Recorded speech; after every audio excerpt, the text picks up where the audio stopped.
ఏటా 2 సార్లు ప్రవేశాలట. జూలై ఆగస్టుతో పాటు జనవరి ఫిబ్రవరిలో కూడా డిగ్రీ పీజీ కోర్సుల్లో అమలు, సప్లిమెంటరీలో ఉత్తీర్ణులకు ప్రయోజనం. యూజీసీ ముసాయిదా మార్గదర్శకాలు విడుదల చేసింది.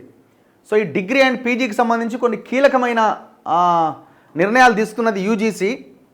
అమెరికా వంటి పశ్చిమ దేశాల తరహాలోనే ఇకపైన మన దేశంలో కూడా పీజీ కానీ డిగ్రీ కానీ చేయాలనుకునే వాళ్ళు ప్రతి సంవత్సరం విద్యార్థులు 2 సార్లు ప్రవేశం పొందొచ్చు.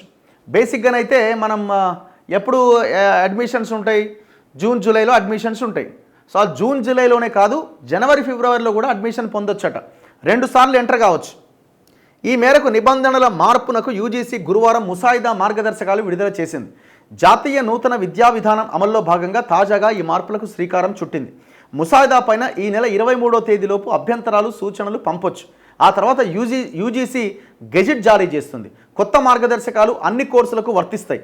అయితే ఇంజనీరింగ్, మేనేజ్మెంట్ వంటి కోర్సులకు అఖిల భారత సాంకేతిక విద్యా మండలి ఏఐసిటిఈ స్వల్ప మార్పులతో విధి విధానాలు విడుదల చేస్తుంది. అయితే ఈ నూతన విధానాల్ని రాష్ట్ర ప్రభుత్వం, వర్సిటీలు అమలు చేస్తాయా లేదా అన్నది వేచి చూడాలి. మళ్ళీ అది రాష్ట్రాలకు అప్పచెప్పారు. ఇప్పుడు విద్యా హక్కు చట్టం కూడా చాలా రాష్ట్రాల్లో పూర్తి స్థాయిలో ఇంప్లిమెంట్ కావట్లే, మన దగ్గర కూడా కావట్లే. ఒకేసారి 2 కోర్సులు చదవచ్చట. ప్రస్తుతం దేశంలో డిగ్రీ పీజీ కోర్సుల్లో ప్రవేశించాలంటే విద్యా సంవత్సరంలో ఒకసారి మాత్రమే సాధ్యం. నూతన విధానం కనుక అమల్లోకి వస్తే ఇకపైన ఏటా జూలై ఆగస్టు అండ్ జనవరి ఫిబ్రవరిలో విద్యార్థులు డిగ్రీ పీజీ కోర్సుల్లో ప్రవేశాలు పొందొచ్చు. సప్లిమెంటరీలో పాస్ అయిన వారు ఏడాది పాటు నిరీక్షించకుండా జనవరి ఫిబ్రవరిలో కోర్సుల్లో చేరే అవకాశం లభిస్తుంది. విద్యార్థులు ఒకేసారి 2 డిగ్రీ లేదా 2 పీజీ కోర్సులు చదవచ్చు. ఒకేసారి ఎంపిక చేసుకున్న కోర్సులోని సబ్జెక్టులకే పరిమితం కాకుండా విభిన్నమైన సబ్జెక్టులను చదువుకోవచ్చు. బీఎస్సీలో చేరిన బీఏ సబ్జెక్టులు కొన్నింటిని ఎంచుకోవచ్చు. బీఏ విద్యార్థులు ఎంఎస్సీ ప్రవేశ పరీక్ష రాసి అర్హత సాధిస్తే ఆ కోర్సులో కూడా చేరొచ్చు. అంటే డిగ్రీలో చదివిన సబ్జెక్టులతో సంబంధం లేకపోయినా ఆసక్తి ఉన్న కోర్సులో పీజీలో ప్రవేశం పొందొచ్చు.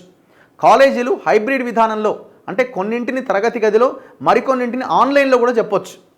సో అట్లాంటి అవకాశాన్ని కూడా కల్పిస్తున్నారు. అండ్ డిగ్రీని 2.5 సంవత్సరాల్లో పూర్తి చేసే వెసులుబాటు ఉన్నదట. 3 ఏళ్ల డిగ్రీ కోర్సును 4 ఏళ్ల ఆనర్స్ కోర్సుని 3 సంవత్సరాల్లో కంప్లీట్ చేయొచ్చు. ఇందుకోసం 1 లేదా 2 సెమిస్టర్లు పూర్తయ్యాక యాక్సిలరేటరీ డిగ్రీ ప్రోగ్రామ్ని ఎంచుకోవచ్చు. 10% సీట్లకే అవకాశం లభిస్తుంది. సో ఇట్లా కొన్ని కీలకమైన నిర్ణయాలు తీసుకున్నారు. ఇవన్నీ మంచియే, కాదనట్లేదు. కానీ ప్రభుత్వ విద్యని ప్రోత్సహించాలి. మళ్ళీ ఇవన్నీ కూడా ప్రైవేట్ కాలేజీలకి, ప్రైవేట్ యాజమాన్యాలకి, వాళ్ళకి ఉపయోగపడేలా ఉండకుండా చూసుకోవాల్సిన బాధ్యత ప్రభుత్వం మీద ఉన్నది.